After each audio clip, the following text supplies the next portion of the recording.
ওকে। হৃদ দাঁতে দাঁত পিষে বলল। তুমি ছোট হলে আমি কি করে তোমার সাথে? স্বামী তো আরো 2.5 বছর আগে জুটাইছো, তাহলে বুদ্ধি করে বোরকা পরতে পারো না? হৃদকে রেগে যেতে দেখে মায়া খাওয়া থামিয়ে গাল ফুলিয়ে বলল। রাগ করছেন কেন? কেউ আমাকে কখনো বোরখার কথা বলেনি, সেজন্য পড়া হয়নি। আপনি বললে অবশ্যই পড়বো। আমি তো আপনার সব কথা শুনি, তাই না? মায়ার গাল ফোলানো কথায় মুহূর্তেই হৃদের সব রাগ নেমে গেল। মন মস্তিষ্ক শীতল হলো মায়ার কথায়। হঠাৎ করে অজানা কারণে মায়ার প্রতি খুব মায়া হলো হৃদের। মনে হচ্ছে দুজনের শেষ দেখা এটা। যদি হৃদ এসবে বিশ্বাসী নয়,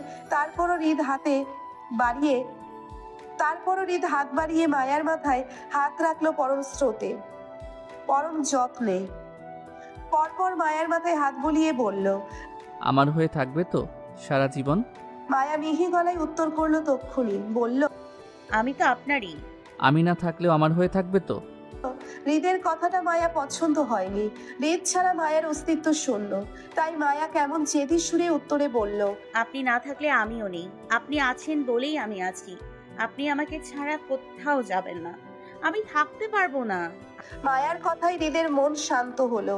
হৃদ মায়াকে আশ্বস্ত করে বলল। কোথায় যাচ্ছি না বউ, এই তো আছি আমি। হৃদ মায়ের মাথা থেকে হাত নামাতে নামাতে পুনরায় হাতের ফোনটা বেজে উঠতেই হৃদ ফোনের দিকে এক পলক তাকিয়ে ফের মায়ার দিকে তাকালো। মায়ার দিকে তাকিয়ে বলল। আর কিছু খাবে তুমি? মাথা নাড়িয়ে সম্মতি দিতেই হৃদ বলল। আচ্ছা তাহলে তুমি এখানে দাঁড়িয়ে খাও, আমি কলটা অ্যাটেন্ড করে আসছি, কেমন? মায়া মাথা নাড়িয়ে সম্মতি দিয়ে বলল। আচ্ছা। হৃদ হাতের ফোনটা নিয়ে খানিকটা দূরে দাঁড়ালো মায়ার থেকে। বেশ একটা দূরে নয়, এই তো 10-15 কদমের দূরত্বে দাঁড়িয়ে হৃদ নিজের জরুরি ফোন আলাপ চালালো। সাথে সতর্কতা অবলম্বন করে ফুটপাতের খানিকটা পাশ ঘেঁষে দাঁড়ালো। সামনে দিয়ে রিক্সা, অটোরিকশার, প্রাইভেট কারের যাতায়াত চলছে পরপর। সবকিছুই ঠিকঠাক স্বাভাবিক। আশেপাশে হৃদের ছেলে পেলে আনাগোনা। মায়া ঝালমুড়ি চিবুচ্ছে, আর আয়ন, আরিফ সহ বাকি ছেলেদের নিয়ে রাস্তা পার হচ্ছে হাতে সকলের জন্য খাবার প্যাকেট নিয়ে। এমতো অবস্থায় বিকট শব্দে সবকিছু যেন থমকে দাঁড়ালো। এক মুহূর্তের জন্য উপস্থিত কেউ বুঝলো না কি হয়েছে আসলে। 2-3 সেকেন্ডের মধ্যে মায়ার গগন ফাটানো চিৎকারের মত্ত হলো সবকিছু। চোখের পলকে মায়ার হাতে ঝালমুড়ি আর হৃদের ফোন দুটোই রাস্তায় ছড়িয়ে ছিটিয়ে পড়লো এলোমেলো ভাবে। তার সঙ্গে সঙ্গে হৃদের নৃত্যন্ত দেহটা চলন্ত ট্রাকের সঙ্গে বারিক হয়ে লুটিয়ে পড়লো রাস্তায়। মুহূর্তের মাঝেই তরল তাজা রক্ত ভেসে গেল রাস্তায়। গড় গড় করে ভেসে গেল সবকিছু। হৃদের নিঃশ্বাস তখনও থেমে থেমে চলছিল। চোখের পাতা বন্ধ হওয়ার পথে দেখা গেল মায়াকে চিৎকার করে দৌড়ে আসতে। হৃদের দেহ অক্ষত অবস্থায় হলো, মাথাটা বেশ থেতলে গেছে ট্র্যাকের সঙ্গে বাড়ি খেয়ে। কপাল ছুঁয়ে ছুঁয়ে রক্ত চোখের পাতা বেয়ে রাস্তায়। সবকিছু কেমন নিস্তব্ধ আর নিশ্চুপ লাগছে হৃদের কাছে। অথচ চারপাশে কেমন শোরগোল আর অস্থির উত্তেজিত পরিবেশ হয়ে উঠল হৃদের অ্যাক্সিডেন্টে। চারপাশের হৃদের ছড়িয়ে ছিটিয়ে থাকা ছেলে পেলে মাঝের মুহূর্তেই দৌড়দৌড়ি আর অস্থির উত্তেজনার চিৎকার শোনা গেল। সকলের মুখে মুখে ভাই ভাইয়ের স্বর, চিৎকারের কম্পিত পরিবেশ। আয়নের, আরিফের খাবার প্যাকেটগুলো রাস্তায় পড়ে রইল অবহেলিত অবস্থায়। শুধু হৃদের ছেলে পেলেদের মধ্যে অস্থির উত্তেজনা প্রকাশ পায়নি। তার সর্বত্রে গাড়ি থেমে যায় হৃদ খানের অ্যাক্সিডেন্টের খবর পেয়ে। হইচই শোরগোল, দোকানপাট থেকে শুরু করে গাড়ি থেকে মানুষজন বেরিয়ে দৌড়লো ট্র্যাকের পিছন পিছন, আর বাকি হৃদের উদ্দেশ্যে। মুখে মুখে সকলের একই কথা, দেখে শুনে হৃদ খানকে ট্র্যাক চালক টক্কর মেরেছে, নয়তো হৃদ রাস্তার ফুটপাতের ঘেঁষেই দাঁড়িয়েছিল। সেথায় সচরাচর রিক্সা ব্যতীত ট্র্যাক চলা নিষেধ। সেখান থেকে অ্যাক্সিডেন্ট মানে কেউ স্বেচ্ছায় এই কাজটা করেছে ষড়যন্ত্র করে। এখন প্রশ্ন হলো, হৃদ খান বাঁচবে তো? শান্ত স্বাভাবিক পরিবেশটা হঠাৎ করেই কেমন উত্তেজিত হয়ে উঠল। মায়ার গগন কাঁপানো চিৎকারের যেন মাটিসহ সবকিছু কম্পিত হচ্ছে। মায়া প্রথম হৃদের মাথার কাছে বসলো। উপর হওয়া হৃদকে রাস্তা থেকে টেনে নিজের কোলে শোয়ালো। হৃদের থেতলে যাওয়ার মাথা দেখে মায়া শরীরের কম্পন বাড়ালো। হৃদকে দুহাতে জাপটে জড়িয়ে পাগলের মতো চিৎকার করতে লাগলো। যান, যান, চোখ বন্ধ করবেন না যান। কিচ্ছু হবে না যান, কিচ্ছু হবে না আপনার। সবকিছু ঠিক হয়ে যাবে। আমি আছি তো। যান, যান। মায়ার অনবরত প্রবলে হৃদ চোখ টেনে মায়ার দিকে তাকালো। নিঃশ্বাস প্রায় বন্ধের পথে। তারপরও হাত বাড়িয়ে মায়ার মাথায় হাতটা রাখতে চাইলে মায়া মুহূর্তেই মাথাটা ঝুঁকে দিলে হৃদের সামনে। মায়া মাথার সাদা হিজাবের উপর হৃদের কম্পিত হাতটা কোনো রকমে রাখতে রক্তরঞ্জিত হয়ে গেল সেটা। হৃদের মায়ার সঙ্গে আর শেষ কথা বলা হলো না। তার আগে হৃদের হাতটা মায়ার মাথা থেকে কোলে ঢলে পড়তেই মায়া পুনরায় চিৎকার করে পাগলামি করে বলল। এই, আপনি এখনো আমারে বলছেন? আপনি আমারে ছাড়া কোথাও যাবেন না। তাহলে চোখ বন্ধ করলেন কেন? চোখ খুলুন, খুলুন বলছি। আমি আপনাকে ছাড়া বাঁচবো না জান। হৃদের সারা শব্দ না পেয়ে মায়া গগন কাঁপানো চিৎকারে আসলো তক্ষুনি। আল্লাহ গো, আল্লাহ তুমি কই? আল্লাহ! মায়ার বুক ফাটা আর্তনাদে মানুষ থেকে শুরু করে যেন জমি আসমান গাছের পাতা গুলো যেন হাহাকার করছিল মিলের অমিল দেখে। ততক্ষণে হৃদ মায়াকে ঘিরে দাঁড়ালো সকলেই। আসিফ, আয়ন, আরিফ, জুই সহ উপস্থিত সকলের ভিড় পড়লো সেখানে। ছোট বড় সকালের চোখে পানি। আয়ন, আসিফ, এমনকি আরিফ সহ সকলেই কাঁদছে ভাই ভাই বলে। আয়নের চোখেও পানি। একজন ডাক্তার হয়েও সে কম্পিত হাতে হৃদের পালস চেক করছে। চারপাশে মুহূর্তের মাঝেই কেমন হাহাকার ছেয়ে গেল। আয়ন, আসিফ সহ কিছু ছেলে পেলে হৃদের দেহটা ধরাধরি করে ওঠাতে চাইলে জুই, আরিফ এগিয়ে এসে মায়াকে চাপটে জড়িয়ে ধরে আটকালো দুহাতে টেনে। মায়ার শক্তিতে আরিফ আর জুইয়ের সঙ্গে উঠতে না পেরে ছটফটে লাফাতে লাগলো হৃদকে নিয়ে যেতে দেখে। মায়া পাগলের মতন ধস্তাধস্তি করলো জুই আরিফের থেকে ছাড়া পেতে। আর্তচিৎকারে বলতে বলতে লাগলো মায়া, জুই আমারে ছাড়, আমারে যাইতে দে তোরা। আমার স্বামী ভালো নেই জুই, আমার স্বামী ভালো নেই। আমি আমি ওনারে ছাড়া বাঁচবো না জুই। আমারে যাইতে দে তোরা, যাইতে দে আল্লাহ। চিৎকার করতে করতে মায়া শক্তিতে উঠতে না পেরে বসে গেল। মায়াকে রাস্তায় বসে যেতেই জুই, আরিফ দুজনেই মায়ার দুহাত শক্ত করে চেপে ধরে রাস্তায় বসিয়ে রাখলে মায়া পুনরায় ধস্তাধস্তি করে আরিফের কাছে আকুতি করে বলল, ভাই আমারে যাইতে দাও না ভাই, তোমার পায়ে পড়ি আমি। আমার স্বামী ভালো নেই ভাই, আমার তার কাছে যাইতে দাও। আমার উপর দয়া করো ভাই, আমারে যাইতে দাও। সবাই ওনারে নিয়ে চলে যাইতেছে ভাই, আমারে যাইতে দাও তুমি। আমি ওনারে ছাড়া বাঁচবো না ভাই, বাঁচবো না। আল্লাহ, আল্লাহ। মায়ার আর্তচিৎকার জুই, আরিফ দুজনেই কাঁদলো। তারপরও মায়াকে ছাড়ালো না। এখানে অসংখ্য ছেলেদের মাঝে মায়া কোথায় যাবে? তাছাড়া হৃদের এই কন্ডিশনাল মায়ার থাকা ঠিক হবে না, কারণ রোগীর কাছে চিৎকার করা ঠিক না। তাছাড়া মায়ার যে অবস্থা দেখা যাচ্ছে, সে হৃদের ক্ষতি না করলেও নিজের ক্ষতি করে ফেলবে পাগলামি করতে করতে। তাই আপাতত মায়াকে হৃদের থেকে দূরে রাখতেই আরিফ, জুই মায়াকে আটকে রাখলো। হৃদকে হসপিটালাইজ করলে না হয় তখন আরিফ মায়াকে নিয়ে যাবে দেখতে। হৃদের দেহটাকে সকলে দৌড়াদৌড়ি করে গাড়িতে উঠাতে দেখে মায়া ফের গর্জে চিৎকার করে আল্লাহকে ডাকলো সাহায্য চেয়ে। আল্লাহ, ও আল্লাহ, তুমি কই? আল্লাহ তুমি কই? তুমি সহায় হও তার। আল্লাহ। বলতে বলতে মায়া জ্ঞান হারিয়ে ঢলে পড়লো আরিফের কোলে। মায়ার সাদা ড্রেস হৃদের তাজা রক্তে লাল লাল হয়ে আছে মাথা থেকে পা পর্যন্ত। হৃদের গাড়ি নিয়ে যেতেই রাস্তার মানুষজন মায়াকে ঘিরে ভিড় জমালো গঞ্জন করতে করতে। কোলাহলময় একটি অস্থির উত্তেজিত পরিবেশ। দিনের শেষে সন্ধ্যার আবেশ ধরনী জুড়ে সময়টা প্রায় 6:30 ঘরে। অবস্থান চট্টগ্রাম মেডিকেল হসপিটাল। হৃদের অ্যাক্সিডেন্ট হয়েছিল প্রায় 4টে নাগাদ। বিগত 2.5 ঘন্টা যাবৎ হৃদকে নিয়ে ওটিতে ডক্টররা, এমার্জেন্সি চলছে। সেখানে উপস্থিত আয়ন নিজেও। প্রফেশনাল ডাক্তার হয়েও আজ তার বুক হাত উভয় কাঁপছে হৃদকে শয্যাশায়ী দেখে। আয়নের দেখায় প্রথম হৃদ খান নিস্তব্ধ আর নিশ্চুপ শুয়ে আছে। মাথা এক পাশ থেতলে যাওয়ায় সেখানটায় ট্রিটমেন্ট চলছে। আয়ন প্রফেশনাল ডাক্তার হওয়ায় সে বুঝতে পারছে এসব চিকিৎসা হৃদের তেমন কাজে দিবে না। হৃদের শ্বাস খুবই ধীর গতিতে ফেলছে, বলতে গেলে থেমে থেমে। মস্তিষ্কে আঘাত পেয়েছে ভীষণ, সেই জন্য শরীর রেসপন্স করছে না। মৃত্যুদেহেরটাই নেতিয়ে হৃদের শক্তপোক্ত শরীরটা।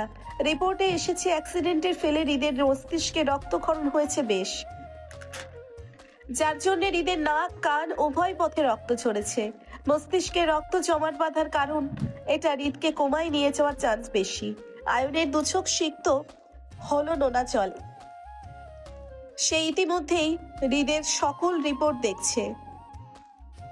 সেখানে স্পষ্ট লেখা পেশেন্টের লাইফ চান্স 10%, যার জন্য আয়নের বুক কাঁপছে হৃদের বর্তমান পরিস্থিতির কথা ভেবে। অসহায় হাহাকার বুকে দুহাতে মুঠোয় হৃদের হাতটা চেপে ডাক্তার সঙ্গে ওটিতে দাঁড়িয়ে। সে নিজে ডাক্তার হয়েও হৃদকে চিকিৎসা করার মতন শক্ত মনোবল আয়নের এই মুহূর্তে নেই। তার চেয়ে যেটা আয়নকে অনেক বেশি ঘায়েল করেছে সেটা হলো হৃদের বর্তমান পরিস্থিতি অনুযায়ী সঠিক চিকিৎসা বাংলাদেশে সম্ভব নয়, বাহিরের দেশে কোথাও নিতে হবে। কিন্তু বাহিরের দেশে নেওয়া অবধি হৃদের শ্বাস ততক্ষণ পর্যন্ত চলবে কিনা সেই আশঙ্কার ভয়ে আয়ন সহ গোটা ডক্টর টিম। ভগ্ন হৃদয়ে আয়নের চিৎকার করে কাঁদতে মন চাইল, কারণ এই মুহূর্তে হৃদের জন্য করার মতন কারো হাতে কিছু নেই। আয়ন চেয়েও হৃদের জন্য কিছু করতে পারছে না। ডক্টররা যারা এমার্জেন্সিতে হৃদের ট্রিটমেন্ট করছে তারা একটু পর ট্রিটমেন্ট শেষে আয়নকে কি বলবে সেটা আগে থেকেই জানা আয়নের। নিরাশ আয়নের বারবার চোখের পাতা ভিজে উঠল নোনা জলে। ছেলেদের কাঁদতে নেই, অথচ আয়ন আজ চেয়েও নিজের চোখের পানি থামাতে পারছে না। বুক ফাটা কষ্টে তীব্র কান্না পাচ্ছে ওর। ওটির বাহিরে দাঁড়িয়ে থাকা আপনজনদের কি জবাব দিবে সে? যখন জানতে চাইবে হৃদ কেমন আছে, কি বলবে? হৃদ ভালো নেই? হৃদের বাঁচার সম্ভাবনা 10% বা তারও কম? আয়নের চিন্তা ভাবনার মাঝে বাকি ডক্টররা হৃদের মাথার আঘাতপ্রাপ্ত জায়গাগুলোতে ওয়াশ করে প্রাথমিক সেলাই করে পিছন ঘুরতে ঘুরতে ডক্টর রাশেদ আয়নের উদ্দেশ্যে বলল, পেশেন্টের মাথার অবস্থা খুব খারাপ ডক্টর আয়ান। আমাদের ধারণা বাকি চিকিৎসা সম্ভব নয়। যত দ্রুত সম্ভব পেশেন্টকে ঢাকা ট্রান্সফার করুন প্লিজ। ওনার বাঁচা খুব কম। বাকিটা আপনি হয়তো রিপোর্টে দেখেছেন ডক্টর আয়ান। ডক্টর রাশেদ কথাগুলো বলেই আবারও হৃদের রিপোর্টগুলো চেক করতে বেরিয়ে যেতেই আয়ন হাঁটু গেড়ে বসে গেল ফ্লোরে। দুহাতে মুঠোয় হৃদের নিস্তেজ হাতটা চেপে কপালে ঠেকিয়ে পুপিয়ে কেঁদে উঠল বুক ফাটা আর্তনাদে। আই এম সরি ভাই, আই এম সরি। তোর জন্য কিছু করতে পারছি না। কি শোনাম? আয়নের কান্না বলে দিচ্ছে হৃদকে এমার্জেন্সিতে ঢাকা ট্রান্সফার করালেও সেখানে ডক্টররা তাই বলবে যা এই মুহূর্তে ডক্টর রাশেদ বলে গেল। তারাও হয়তো ডক্টর রাশেদ মতন 2 ঘন্টা চেষ্টার পর জানাবে তাদের ধারণা সম্ভব নয় পেশেন্টের সুস্থতা নিশ্চিত করা। অথচ ওটির বাহির থেকে আপনজনদের হাহাকার আর কান্নার গুঞ্জন শোনা যাচ্ছে। তাদের কি উত্তর দিবে আয়ন? কি বলবে? আয়নের কান্নায় মাঝে হসপিটালের তীব্র স্বরে যান্ত্রিক শব্দ ভেসে এলো বাহির থেকে। তীব্র কম্পনে শা শা শব্দে আয়ন হৃদের হাত ছেড়ে উঠে দাঁড়ালো। সে জানে শব্দ কিসের, কার আগমন ঘটেছে চট্টগ্রামের মাটিতে। আয়ন অশ্রুসিক্ত চোখে গিয়ে দাঁড়ালো ওটির জানালার পাশে। হাই গ্লাস দিয়ে নিচে তাকাতেই চোখে পড়ল শত শত মানুষের ভিড় হসপিটালের চত্বরে। সকলেই হৃদের জন্য দাঁড়িয়ে আছে হসপিটালের চত্বরে। মন্ত্রী নিহাল খানের ছেলে হৃদ খানের অ্যাক্সিডেন্ট বলে কথা। হসপিটালের ভিড় তো এমনিতেই হতো, তবে প্রশাসনের পুলিশ ভিড়ও দেখা গেল সেখানে। পরিস্থিতি নিয়ন্ত্রণে আনার জন্য জায়গায় জায়গায় পুলিশ দাঁড়িয়ে। কিন্তু অস্থির উত্তেজিত পরিস্থিতির জন্য হসপিটালের অন্যান্য রোগীদের অসুবিধে হচ্ছে সেটা জেনেও কারো হাতে পরিস্থিতি নিয়ন্ত্রণ করার মতন কিছুই নেই। প্রতিনিয়ত মানুষের সংখ্যা বাড়ছে। নিহাল খানের রাজনৈতিক দলের লোক থেকে শুরু বড় বড় নেতৃবৃন্দ সহ উপস্থিত আজ হসপিটালের চত্বরে। আয়ন চোখ ঘুরিয়ে তাকালো শূন্য আকাশ থেকে নামা হেলিকপ্টারটির দিকে। গোল গোল পাখা ঘুরিয়ে হেলিকপ্টারটি নামলো হসপিটালের থেকে বেশ দূরে খালি মাঠে, যেখানে আগে থেকেই উপস্থিত ছিল হৃদের বেশ কিছু বডিগার্ড। ক্যাপ্টেন হেলিকপ্টারের দরজা লক খুলে দিতেই 2জন বডিগার্ড এগিয়ে এসে দরজা ঠেলে খুলতেই বেরিয়ে আসলো হৃদের মা সোফিয়া খান। তিনি হেলিকপ্টার থেকে বেরিয়ে সোজা হাঁটলো হসপিটালের উদ্দেশ্যে। আজ প্রায় 15 বছর পর এই চট্টগ্রামের মাটিতে পা পড়েছে ওনার। সেই 15 বছর আগে এক কাপড়ে স্বামী ঘর ছেড়েছিলেন তিনি, আর আজ 15 বছর পর ফিরেছেন ছেলের অ্যাক্সিডেন্টের খবর শুনে। বিগত 15 বছর আগে যখন এই দিনে স্বামীর ঘর ছেড়েছিল, সেদিন ওনার চোখে জল ছিল না, ছিল শুধু রাগ আর জেদের বশবর্তী হয়ে স্বামী ও সংসার ছেড়েছিল তিনি। কিন্তু আজ চোখ ভর্তি মমতার। শক্ত মানুষগুলো নাকি কাঁদলে মানায় না, যেমনটা সুফিয়া খানকে দেখলে যে কেউ বলবে সেটা।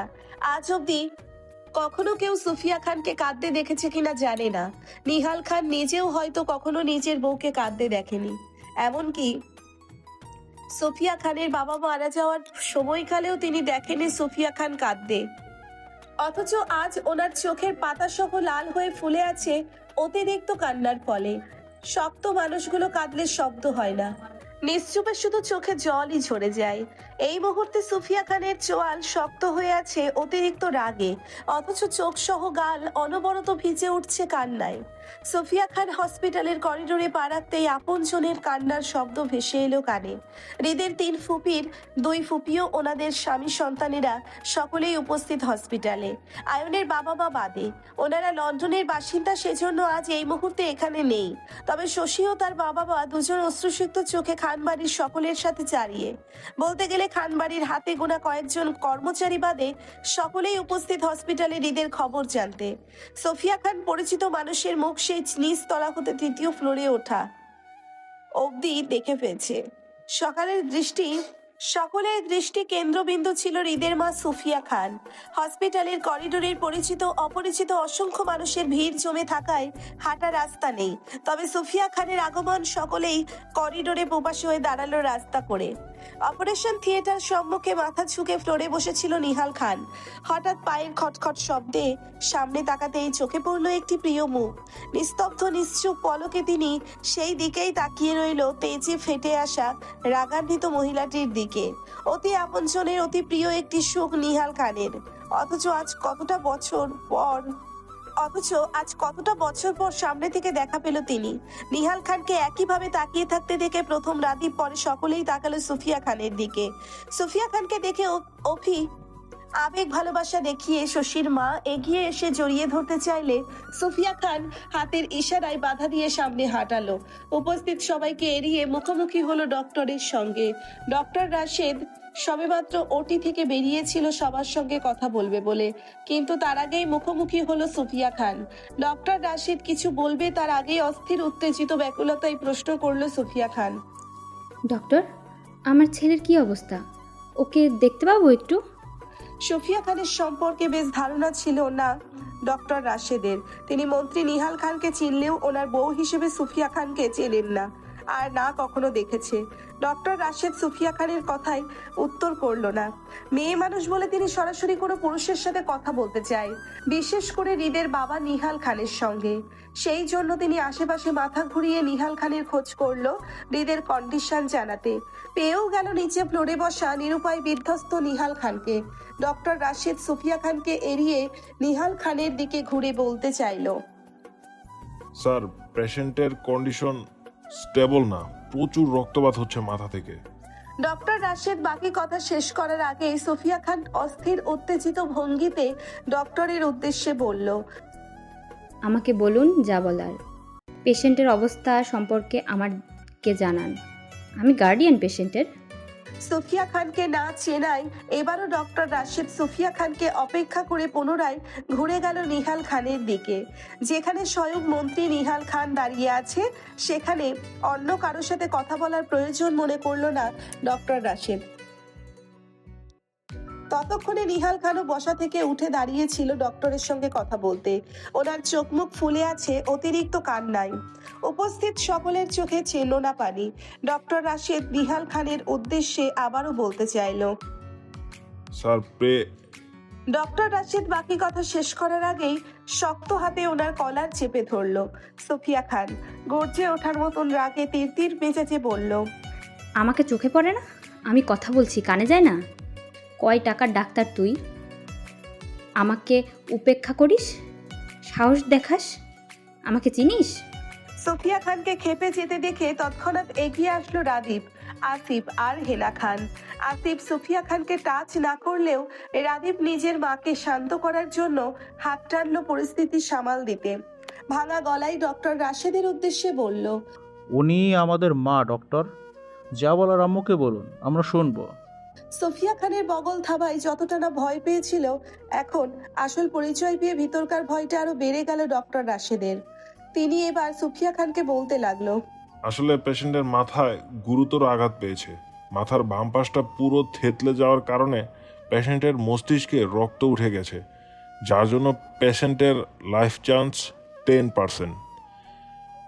এত রিস্কের মধ্যে ট্রিটমেন্ট করা আমাদের ধারণা সম্ভব নয়। আমরা ঢাকা ট্রান্সফার করলেও সেখানেও সেম কথাটাই বলতে পারেন পেশেন্টের কন্ডিশন অনুযায়ী সঠিক চিকিৎসা বাংলাদেশের কোথাও সম্ভব নয় এই মুহূর্তে। বাংলাদেশের ডাক্তাররা পারবে না পেশেন্টের মাথায় সেন্সিটিভ পার্টে সার্জারি সঠিকভাবে করতে। আমরা ডক্টর রাশেদের কথাই শেষ না হতেই পুনরায় তেতে উঠল সুফিয়া খান। তারা যদি সঠিক ট্রিটমেন্ট করতে না পারে, তাহলে এতক্ষণ পর্যন্ত তাদের কাছে পেশেন্টটা আটকিয়ে রাখলো কেন এই হসপিটালে? এতে পেশেন্টের চিকিৎসার অভাবে লাইফ চান্স কমছে না প্রতিনিয়ত? তেতে ওঠা সুফিয়া বেগম পুনরায় নিজের মেজাজ হারিয়ে একইভাবে কলার চেপে ধরলো ডক্টর রাশেদের। রাগান্বিত ভঙ্গিতে বলল, কিছু করতে না পারলে আমার ছেলেকে এতক্ষণ কেন রেখেছেন হসপিটালের মধ্যে? আমার ছেলের কিছু হলে এর দায়ভার কে নেবে? আপনি বলেন, আপনি? সুফিয়া খান নিজের অতিরিক্ত রাগ কন্ট্রোল করতে না পেরে নিজের হিতাহিত জ্ঞান হারিয়ে আবারও বলল, আমার ছেলের যদি কিছু হয়, তোর মতন শত ডাক্তারের ঠিকানা আমি একাই লাগাবো ডাক্তার। করিডোরে ভিড়ে জমে থাকা অসংখ্য মানুষগুলো হঠাৎ কেমন নিশ্চুপ আর ভয়ে চুপ হয়ে গেল সুফিয়া খানের তেজ দেখে। উপস্থিত সকলেই কেমন অবাক চোখে তাকালো সুফিয়া খানের দিকে। সকলেই জানতো হৃদ খানের মা আছেন, কিন্তু তিনি কে বা কেমন সেটা কেউ জানতো না। আর যারা জানে সুফিয়া খানের সম্পর্কে তারা সকলেই চুপ। নিহাল খানের সঙ্গে ওনার দলের লোকসহ থানার ওসি, এসআই, বেশ কিছু পোশাকধারী পুলিশ দাঁড়িয়েছিল সেখানে। সুফিয়া খানের রাগ দেখে তারাও বোকার মতন তাকিয়ে আছে। মেয়ে মানুষের এত রাগ হতে পারে সেটা জানা ছিল না কারো। এ যেন হৃদের প্রতিচ্ছবি যেটা আজ দেখলো। নিহাল খান নিজের বইয়ের সম্পর্কে ধারণা থাকায় তিনি উত্তেজিত পরিস্থিতি সামাল দিতে এগিয়ে আসতে চাইল সুফিয়া খানের দিকে। আজ বিগত 15 বছরের মনোমালিন্যতা পিছনে ফেলে প্রথমবারের মতো নিজের বইয়ের মুখোমুখি হতে চেয়ে কথা বলতে চাইল। সুফিয়া খানকে বাধা দিয়ে এগিয়ে এসে বলতে চাইল, তুমি প্লিজ শান্ত হও সুফা। নিহাল খানের বাকিটা শেষ করার আগেই ঠাস করে থাপ্পড় পড়ল পাশে দাঁড়িয়ে থাকা রাদিফের গালে। এই পরিস্থিতিতে মায়ের হাতের থাপ্পড় খেয়ে গালে হাত দিয়ে শক্ত হয়ে দাঁড়ালো বাবার দিকে তাকিয়ে। রাগে কটমট করছে সুফিয়া খান। রাদীপকে মারতে দেখে হাই হাই করে উঠল হেনা খান। আরাব খান এই হসপিটালেই অ্যাডমিট। তিনি অসুস্থ হয়ে পড়েছেন হৃদের খবর শুনে। বয়স্ক মানুষ হওয়ায় হৃদের অ্যাক্সিডেন্টের খবর শুনে অতিরিক্ত কান্নার ফলে জ্ঞান হারিয়ে একই হসপিটালের অন্য কেবিনে শুয়ে আছে। নিহাল খান রাদীপকে মারতে দেখে তিনি সুফিয়া খানকে আবারও বাধা দিয়ে বলতে চাইল, ওকে কেন মারছো? ও পুনরায় ঠাস শব্দে রাদীফের ওপর গালে থাপ্পড় পড়ল সুফিয়া খানের। নিশ্চুপ পরিস্থিতি আরো নিশ্চুপ হয়ে গেল পরপর দুটো থাপ্পড়ের শব্দে। নিহাল খান বুঝতে পারল রাদীফের গালে পড়া থাপ্পড় দুটো রাদীফের গালে নয়, বরং অদৃশ্যভাবে ওনার গালে মেরেছে সুফিয়া খান। কারণ হৃদের আজ এই পরিস্থিতির জন্য ওনার বউ সরাসরি ওনাকেই দায়ী করেছে, সেই জন্য ওনার রাগটা রাদীফের উপর দিয়ে যাচ্ছে এখন। রাদীপ পরপর দোগালে হাত দিয়ে অসহায় মুখ করে দাঁড়িয়ে বাবার দিকে তাকিয়ে। রাদীফের অসহায় দৃষ্টি বলছে, বাবা তুমি এই মুহূর্তে চুপ থাকো প্লিজ। নিহাল খান চুপ করে গেলেও হেনা খান সুফিয়া খানের হাত টেনে নিজের দিকে ফেরাতে ফেরাতে বলল, কি বলছো তুমি সুফিয়া? সবাই দেখছে তোমাকে, এটা হসপিটাল, বাড়ি নয়। হেনা খানের কথায় তৎক্ষণাৎ সুফিয়া খান রাগে তেতে উঠে বলল, আপনার ছেলের জন্য আজ আমার ছেলের এই অবস্থা হয়েছে মা। আজ যদি আমার ছেলের কিছু হয় আপনার ছেলের জন্য, তাহলে আমি আপনার ছেলেকে ছাড়বো না মা। 15 বছর আগে যে কারণে আপনার ছেলেকে আমি ছেড়েছিলাম, আজ ঠিক সেই কারণে আপনার ছেলের জন্য আমার ছেলে মরতে বসেছে। আজ আপনি কি বলবেন? সুফিয়া খানের কথায় নরম হয়ে আসলো হেনা খানের সুর। তিনি বলল, নিহালকে ওর ছেলের ক্ষতি করবে সুফিয়া? দোষগুণ জানি না মা, আমার ছেলের কিছু হলে আমি আপনার ছেলেকে ছাড়বো না। এর শেষ আমি দেখেই ছাড়বো। কথাটা বলতে বলতে তিনি তৎক্ষণাৎ তেজি স্বরে ডাকলো আয়নকে। আয়ান, আয়ান। ওটি থেকে কয়েক সেকেন্ডের মধ্যে বেরিয়ে আসলো আয়ন। গায়ে ওটির পোশাক, মুখে মাস্ক খুলে সুফিয়া খানের মুখোমুখি হতে হতে নরম গলায় বলল, জি মামি। কি করতে হবে বলো? কোন দেশে নিয়ে যেতে হবে আমার ছেলেকে? 10% কেন 1% হলেও আমি আমার ছেলেকে বাঁচিয়ে ফিরিয়ে আনবো ইনশাল্লাহ। দ্রুত বলো কোথায় নিতে হবে, বাকিটা আমি সামলে নেব। আমি আমার ছেলের সুস্থতা নিশ্চিত করতে চাই, অ্যাট অ্যানি কস্ট। মামি, হৃদের কন্ডিশন স্টেবল না। এই অবস্থায় ওকে আগে 24 ঘন্টা ট্রিটমেন্টের মধ্যে রাখতে হবে, নয়তো বিপদে পড়ে যাব আমরা। তাহলে এমার্জেন্সি ওয়ার্ডের ডাক্তার সহ নিয়ে নাও আয়ান। কোন দেশে নিতে হবে বলো? আমরা এখান থেকে হৃদকে ট্রিটমেন্ট দিতে দিতে নিয়ে যাব বাইরে। সময় কম, বলো কোন দেশে নিতে হবে? ডক্টররা সিঙ্গাপুরের কথা বলছে, তবে আমার মনে হয় লন্ডনে গেলে হৃদের ট্রিটমেন্টের জন্য বেস্ট হবে। সেখানে আমাদের পরিবারের সবাই আছে। হসপিটাল থেকে শুরু করে ডক্টরদের সঙ্গে আমাদের হৃদের রাদীফের 3 জনের পরিচিত ভালো আছে। সবটা সহজে সামলে নেওয়া যাবে, চিকিৎসার জন্য উত্তম হবে। ওকে ডান। আসিফ? সুফিয়া খান ডাকতেই তৎক্ষণাৎ উত্তর আসলো আসিফের। জি ম্যাডাম। এমার্জেন্সি এয়ারলাইন্সের জন্য যা যা করা দরকার সব ঠিক করো।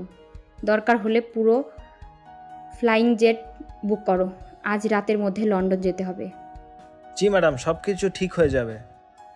রাত তখন 10টার ঘরে। আরিফ ক্লান্তিতে বাসায় ফিরল সবে, চোখে মুখে উদাস আর ব্যর্থতার গ্লানি। বাসার কলিং বেল বাজাতে গিয়ে হাত গুটিয়ে নিল নিজের অজান্তে। দরজায় কপাল ঠেকিয়ে দীর্ঘশ্বাস ফেলল পরপর। আবেশে চোখ বন্ধ করে নিল তিক্ততায়। কিছু ভয়ঙ্কর অনুভূতি হচ্ছে আরিফের এই মুহূর্তে।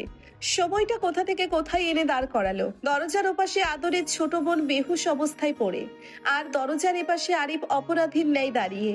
যখন মায়ার জ্ঞান ফিরবে আর জানতে চাইবে ওর স্বামী কোথায়, ঠিক আছে কিনা, তখন আরিফ কি উত্তর দিবে, কি বলবে? যে আরিফ গিয়েছিল হসপিটালে হৃদের খবর নিতে, অথচ মানুষের ভিড়ে সে কারোর সাথে দেখা করতে পারেনি, এমনটা বলবে? আসলে আরিফ দেখা করতে পারেনি নাকি অন্য কিছু ছিল? হৃদের অ্যাক্সিডেন্টের পর সবাই যখন হৃদকে হসপিটালে নিয়ে যায়, তখন আরিফ অজ্ঞানরত মায়াকে বাসায় নিয়ে আসে, ডাক্তার দেখায়।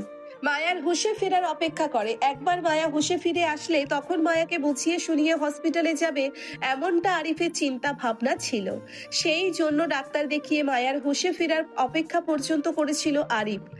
অবশেষে দেখা যায় ঘন্টাখানেকের ভিতর মায়ার হুঁশ ফিরে আসলেও মায়া তখন মানসিকভাবে স্টেবল ছিল না, বরং অতিরিক্ত পাগলামি আর চিল্লাচিল্লি করতে করতে 10 মিনিটের মাথায় আবারও জ্ঞান হারায় মায়া, স্বামী স্বামী করতে করতে।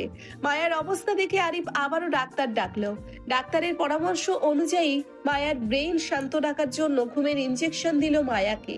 আরিফ বাধ্য হয়ে মায়াকে ঘুমিয়ে রেখে ও একাই হসপিটালে গিয়েছিল হৃদের খবর নিতে। আরিফ হসপিটালে যেতে যেতে দেখলো বিশাল ভিড় জমে আছে হসপিটালের চত্বরে। খানবাড়ির সকলের হাহাকার আর আর্তচিৎকারে উপস্থিত সকলের চোখে পানি। আরিফ আজ প্রথমবারের মতন হৃদ খানের মাকেও দেখেছিল সে।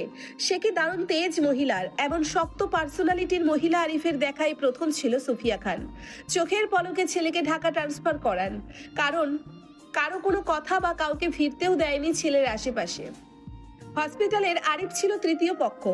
সবে একদিন হয়েছিল হৃদ মায়ার সম্পর্কে, কথাটা সবাই জেনেছিল। এখনো কেউ খানবাড়িতে মায়ার সম্পর্কটা মেনে নিয়েছে এমনটা বলেনি, অথচ এই ধোঁয়াশায়ী অবস্থায় হৃদের অ্যাক্সিডেন্ট হওয়াতে আরিফ আগ বাড়িয়ে বোনের স্বামী হিসেবে হৃদের খবর জানতে পারছে না। কেমন একটা সংকোচ বোধ ছিল আরিফের মনের মধ্যে। তারপরও আরিফ সকল সংকোচবোধ পা ঠেলে আগ বাড়িয়ে গিয়েছিল হৃদের খবর জানতে। কিন্তু খানবাড়ির কেউ আরিফের সঙ্গে কথা বলার মতন মন মানসিকতা দেখায়নি, আর না আরিফের কোনো কথায় কেউ উত্তর দেয়। বলতে গেলে আরিফ যাদের কাছে হৃদের খবর জানতে চেয়েছিল তারা সবাই আরিফকে নিরাপত্তা দেখিয়ে এড়িয়ে গেছে। বারবার একই কাজ হওয়াতে আরিফ আর কারো কাছে না গিয়ে হৃদের ছেলেপেলেদের সঙ্গে দাঁড়িয়ে থেকে শুধু নীরব চোখে দেখলো হৃদের মায়ের তোলপাড় করা কাণ্ডগুলো। তিনি মুহূর্তের মাঝেই আসিফ, রাদীপ, আয়নকে দিয়ে হৃদকে ঢাকা ট্রান্সফার করান ডাক্তার সহ। আরিফ অনেক চেয়েছিল আসিফ, আয়ন বা রাদীপের সঙ্গে কারোর সঙ্গে কথা বলতে, কিন্তু এই সুযোগটাই সে পেল না। সবাই কেমন তাড়াহুড়ো করে হৃদকে নিয়ে ব্যস্ত হয়ে পড়ছিল। ব্যস্ত হওয়াটাও স্বাভাবিক, হৃদ খানের জীবন মরণ নিয়ে কথা, ব্যস্ত তো হবেই। হৃদকে নিয়ে ঢাকায় যেতে যেতে নিহাল খান, আসিফ দুজন ক্যাশ টাকায় এয়ার অ্যাম্বুলেন্স বুকিং করলো। আরিফ যতটুকু জেনেছে হৃদের সঙ্গে নিহাল খান, সুফিয়া খান, আয়ন, রাদীপ, আপাতত এই 4 জনই গিয়েছে। পরবর্তী হয়তো আরাফ খানের সুস্থ হলে হেনা খান আরাফ খানকে নিয়ে লন্ডনে যাবে। আসিফ দেশেই থাকবে হৃদের ব্যবসা আর খানবাড়ির তদারকি করতে। আরিফের হসপিটালের যাওয়ার ঘন্টা খানিকের ভিতর হৃদকে নিয়ে খানবাড়ির সকলেই ঢাকা চলে যাওয়াতে আরিফ হসপিটালের চত্বরের আরো ঘন্টাখানিক বসেছিল দুশ্চিন্তায়। বাসায় ফিরে সে মায়াকে কি উত্তর দিবে? হৃদ খান ভালো নেই, সেটা তো আরিফ নিজের চোখেই দেখে এসেছে। হৃদকে নিয়ে পরদেশে পাড়ি দেওয়ার বিষয়টাও সে দেখেছে। হয়তো এতক্ষণে ফ্লাইটে উঠে পড়েছে সবাই, অথচ মায়ার খবর কেউ জানতে চাইল না। আর না শেষবারের মতো মায়া নিজের স্বামীকে দেখতে পেল। পরিস্থিতি এমন হয়ে দাঁড়িয়েছে যে মায়ার খোঁজ খবর নেওয়া তো দূর, মায়াকে খানবাড়ির কেউ চিনতে পারছে না। এমনটা খান পরিবারের মনোভাব হয়ে দাঁড়িয়েছে। কিন্তু আরিফ এই মুহূর্তে নিজের বোনকে নিয়ে জবাব দিয়ে দিব সে চিন্তায় দরজায় কপাল ঠেকিয়ে দাঁড়িয়ে রইল কিছুটা সময়। পকেটের ফোনটা হঠাৎ বেজে উঠতেই আরিফ ওই অবস্থায় পকেট থেকে ফোনটা বের করে কানে তুলতেই উদ্বিগ্নতায় গলা শোনা গেল রাকিবের। আরিফের সঙ্গে রাকিবও হসপিটালে ছিল। আরিফ বাসায় আসার সময় রাকিবকে বলে আসেনি, সেই জন্য হয়তো আরিফ কল রিসিভ করতেই রাকিব উদ্বিগ্নতায় বলল, কই তুই? দীর্ঘশ্বাসে আরিফ মন্ত হয়ে ভাঙা গলায় অল্প আওয়াজে বলল, বাসায় আয় তুই। আরিফ সচরাচর নিজের বাসায় বন্ধুদের কাউকে আনে না কখনো। নিজের বাসায় 2 বোন থাকাতে সে বন্ধুদের বাসার বাহিরে রাখে সব সময়। কিন্তু আজ এই পরিস্থিতিতে আরিফ নিজের মনোবল পাচ্ছে না সবকিছু সামলাতে, সেই জন্য রাকিবকে বলল নিজের বাসায় আসতে। রাকিব আরিফের কথায় পুনরায় নিশ্চিত হতে আবারও একইভাবে জিজ্ঞাসা করলো, তোর বাসায় আসবো এখন? আয়। কথাটা বলেই আরিফ কল কেটে দিল। কথা বলতে ভালো লাগছে না ওর, কেমন ক্লান্তি আর দুর্বল লাগছে। দরজা হতে সরে সোজা হয়ে দাঁড়িয়ে আরিফ কলিং বেল বাজাতেই তৎক্ষণাৎ দরজা খুলে দিল জুই। সে যেন দরজার পাশেই দাঁড়িয়েছিল এতক্ষণ অপেক্ষা করে। তাড়াহুড়ো করে জুই দরজা খুলে উদ্বিগ্নতায় পরপর প্রশ্ন করলো আরিফকে হৃদের খবর জানতে।